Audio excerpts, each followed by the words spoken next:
80,000, a far cry from the type of number we need. But let's really dig down into solutions, priorities, and excuses. Right now, I really do feel like Nero. I feel as though many of the leaders of the country look at these numbers and they come up with excuses. Well, it's not so bad. It could have been worse. We're getting closer. We inherited a mess. You know, think about it this way. Viewers, listeners, probably everybody out there has a car, at least one car in the family. Okay, let's imagine that your normal mechanic really screwed up your car. All right, so you get it back, and it's popping, it's smoking, it's steaming, and it's backfiring. So you go to a second mechanic.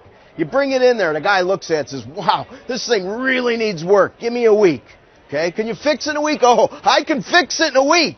You come back a week later, he charges you full boat, you drive it out, half the problems are fixed and half of them aren't. You go back, like, what's going on with my car? And he says, well, the last guy screwed it up so bad, you know, I'm sorry, but we couldn't fix it.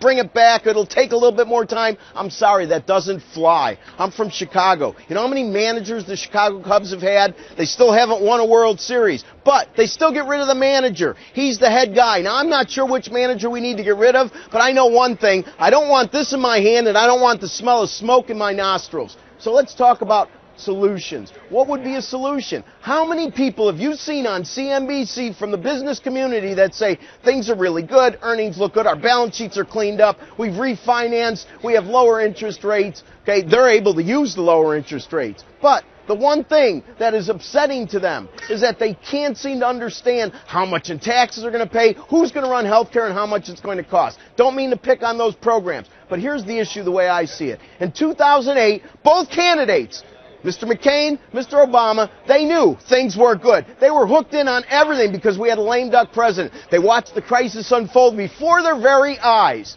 Now, when it comes to solutions, what I want to see is, I want to see some programs that don't blame the last guy. Okay, I don't care what mechanic screwed up the car. And the other issue is, on these excuses, I don't want to hear economists from Ivy League schools have excuses, because that type of an excuse comes not from their intellect, because they're smart men and women. It comes from an ideology. We need people in the economic community that are going to give good advice, not the advice based on their view of the world from a political vantage point.